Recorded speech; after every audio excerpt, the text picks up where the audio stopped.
Hello, everyone. Welcome back to another day of our 30-day English shadowing challenge.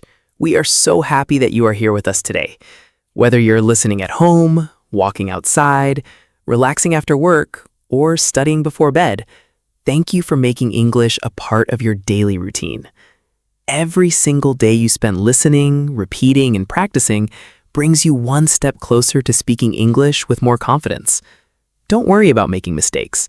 Don't worry if you cannot understand every word the first time. The goal is simply to keep showing up, keep listening, and keep speaking. Little by little, your pronunciation becomes clearer, your vocabulary becomes stronger, and your confidence continues to grow. That's exactly why this challenge exists, to help you improve naturally through daily practice. If today is your very first lesson, welcome. We're excited to have you join us. This series is designed for English learners who want to speak more naturally in everyday situations. Instead of memorizing long grammar rules, you'll learn English by listening to real conversations and repeating useful expressions.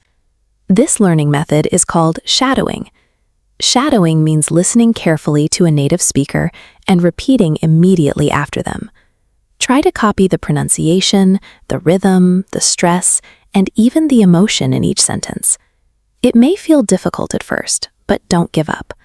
Every time you practice, your mouth becomes more comfortable producing English sounds, and soon you'll notice that speaking becomes much easier than before. Today, we're going to talk about one of the most enjoyable topics in the world: travel. Almost everyone enjoys traveling, whether it's visiting another country, exploring a nearby town, spending a weekend at the beach, or simply taking a short trip with family and friends. Traveling gives us beautiful memories, exciting adventures, delicious food, interesting people, and unforgettable experiences. It's also one of the easiest conversation topics in English because people love sharing stories about places they visited. During today's lesson, you'll learn useful expressions that native English speakers use when talking about vacations, holidays, sightseeing, transportation, hotels, restaurants, and memorable moments from their trips. By the end of this lesson, you'll be able to describe your own travel experiences more naturally and confidently. Before we begin, here's today's shadowing tip. Don't just listen with your ears, speak with your voice. Repeat every sentence you hear. If we're speaking too quickly, pause the video, repeat the sentence several times, and then continue. Don't focus on being perfect. Focus on sounding natural. Imagine you're having a real conversation with a friend. Smile while you speak, because smiling actually changes your pronunciation and makes your English sound warmer and friendlier. Remember, confidence doesn't come before practice. Confidence comes because of practice. Let's warm up with a simple conversation. Listen carefully first, then play it again and repeat every sentence aloud. Have you traveled anywhere recently? Yes, I visited a beautiful city a few months ago. What did you enjoy the most? I loved the local food, the friendly people, and the amazing scenery. Was everything the way you expected? Actually, it was completely different from what I imagined, but in the best possible way. Every day was full of surprises, and I learned something new wherever I went. That sounds like an unforgettable experience. It really was. It became one of the most memorable trips of my life, and I hope I can visit again someday. Excellent. Now it's your turn. Go back and repeat that conversation one more time. Try to copy the pronunciation, the rhythm, and the emotion. Imagine that you're talking with a close friend about one of your favorite trips. Don't be afraid to speak loudly and clearly. The more you practice today, the more confident you'll become tomorrow. Now that we've warmed up our speaking muscles, let's continue by learning how to describe our first impressions when we arrive somewhere new. The first few minutes of a trip are often the most memorable. You step off a plane, a bus, or a train, and suddenly everything around you feels different. You notice the weather, the buildings, the people, the sounds, and even the smells. These first impressions usually stay with us for a very long time. That's why English speakers often enjoy talking about what they noticed first when they visited a new place. Learning these expressions will help you tell your own travel stories in a more natural and interesting way. Another great expression is, the heat hit me like a wall. Imagine walking outside after leaving an airport and immediately feeling hot air all around you. The change happens so suddenly that it feels like you've walked into a wall. This expression isn't only used for heat. You can also say, the noise hit me like a wall, if a place is extremely loud, or the smell hit me like a wall, if you suddenly notice a very strong smell. These expressions help paint a clear picture for the listener and make your English more vivid and descriptive. Here's another phrase you'll hear often. I was in awe of the view. Being in awe means feeling deep admiration because something is incredibly beautiful or impressive. You might stand on top of a mountain, look across a blue ocean, or watch the sunset behind a city skyline. Sometimes words aren't enough to describe what you see. In those moments, you can simply say, I was in awe of the view. It's a wonderful expression that immediately tells people how deeply the scenery affected you. Let's practice these expressions in a short conversation. Listen carefully the first time, then repeat it aloud. So, what was your first impression when you arrived? Honestly, it was nothing like what I expected. Everything looked so different, but I loved it immediately. What surprised you the most? The weather surprised me first. The heat hit me like a wall as soon as I walked outside the airport. Did you enjoy the city? Absolutely. I was in awe of the beautiful buildings, the parks, and the friendly atmosphere. Every street had something interesting to discover. That sounds like a wonderful place to visit. It really was, and I hope I'll have the chance to return one day, because there is still so much more to explore. Excellent work. Now replay this conversation and shadow every sentence. Focus on your pronunciation, your rhythm, and your confidence. Remember, speaking English fluently doesn't happen overnight. It happens one sentence, one conversation, and one day at a time. Keep practicing. One excellent phrase is, it was one of the most unforgettable experiences of my life. You can change the adjective depending on your experience. For example, you can say, it was one of the most exciting experiences of my life, one of the most relaxing experiences of my life, or one of the happiest experiences of my life. This sentence immediately tells your listener that the experience was very important to you. It's a phrase you'll hear often in interviews, travel videos, and everyday conversations. Another useful expression is, it blew me away. This means something was much better than you expected. Perhaps the food was incredible, the scenery was breathtaking, or the people were extremely welcoming. Instead of simply saying, it was very good, native speakers often say, it completely blew me away.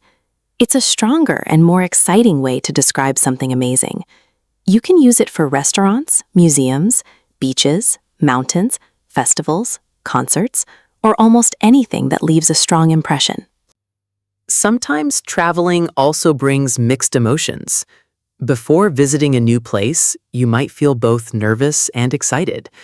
In English, many people say, I had butterflies in my stomach. Imagine tiny butterflies flying around inside you.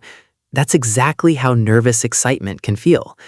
Maybe it was your first flight, your first trip abroad, or your first time traveling alone. This expression helps describe those feelings perfectly and sounds very natural in conversation. Let's practice these expressions together through another conversation. Listen first, then repeat every sentence aloud. What was the best part of your trip? Watching the sunset from the top of the mountain, it was one of the most unforgettable experiences of my life. Really? What made it so special? The view completely blew me away. The sky changed from blue to orange, pink, and purple, and everything looked peaceful and beautiful. Were you nervous before the trip? Yes, I had butterflies in my stomach because it was my first time traveling alone. But after I arrived, I felt comfortable and confident. Would you like to visit that place again? Definitely. There are still many places I didn't have time to explore, and I would love to experience that amazing feeling again. Fantastic work. These are the kinds of expressions that make your English sound fluent and natural. Practice them several times today. Repeat each sentence until it feels comfortable. Remember, fluency isn't about speaking quickly. It's about speaking clearly, confidently, and naturally. So far, we've talked about exciting moments and beautiful memories. But let's be honest, not every trip goes exactly as planned. Sometimes we miss a bus, lose our way, forget something important at the hotel, or experience bad weather. Although these situations can be stressful at the time, they often become our favorite stories later. In fact, many travelers say that unexpected challenges made their trips even more memorable because they learned something new or met wonderful people who are willing to help. Being able to talk about these situations in English is a valuable skill because travel conversations are not only about perfect moments, they're also about real life. A very useful expression is, I hoped for the best. We use this when we're not completely sure what will happen, but we decide to stay positive and continue anyway. Imagine you're standing in a train station and you aren't sure which train to take. You make your best decision and hope everything works out. That's when you can say, I hoped for the best. It's a short expression, but native speakers use it often because life is full of uncertain situations. Another expression you'll hear frequently is, he didn't have to do that at all. This phrase is used to show appreciation when someone helps you even though they aren't required to. Maybe a stranger gave you directions, helped carry your luggage, translated something for you, or walked with you until you found your destination. These small acts of kindness often become the most unforgettable parts of a trip. When you say, he didn't have to do that at all, you're expressing sincere gratitude and showing that you truly appreciate the person's kindness. Traveling also teaches us patience. Sometimes flights are delayed, roads are closed, or plans suddenly change. Instead of becoming frustrated, many experienced travelers stay calm and look for another solution. Every challenge teaches us something valuable. Sometimes the unexpected journey becomes even better than the original plan. That's one of the beautiful things about traveling. You never know what wonderful surprise might be waiting around the next corner. Now, let's practice these expressions in another natural conversation. Listen carefully first, then repeat every sentence aloud. Did everything go smoothly during your vacation? Not exactly. One afternoon, I got lost while walking through the old town, and I didn't know which direction to go. What did you do? I looked at my map for a few minutes, then I chose a street and hoped for the best. Did you find your destination? Yes. A friendly local noticed that I looked confused and asked if I needed help. He walked with me until I reached the museum. That was very kind of him. It really was. He didn't have to do that at all, but he smiled, helped me, and made my day much better. I'll always remember his kindness whenever I think about that trip. Excellent job. Remember that speaking English isn't only about knowing vocabulary. It's also about telling meaningful stories and expressing real emotions. Keep repeating these conversations until they sound natural. Congratulations on making it this far. Every lesson you complete is another step toward becoming a more confident English speaker. Today, we've learned how to describe travel experiences, talk about our first impressions, express our feelings, describe beautiful places, and explain unexpected situations that happen during a trip. These are expressions that native English speakers use every day, so the more you practice them, the more natural your English will sound. Remember, fluency is built through repetition. Don't be afraid to listen to this lesson again tomorrow or even next week. Every time you repeat the sentences, your pronunciation becomes clearer and your confidence becomes stronger. Before we finish, let's review some of today's most useful expressions. You learned how to say, it was one of the most unforgettable experiences of my life. You practiced, it was different from what I imagined. The heat hit me like a wall. I was in awe of the view. It completely blew me away. I had butterflies in my stomach. I hoped for the best, and he didn't have to do that at all.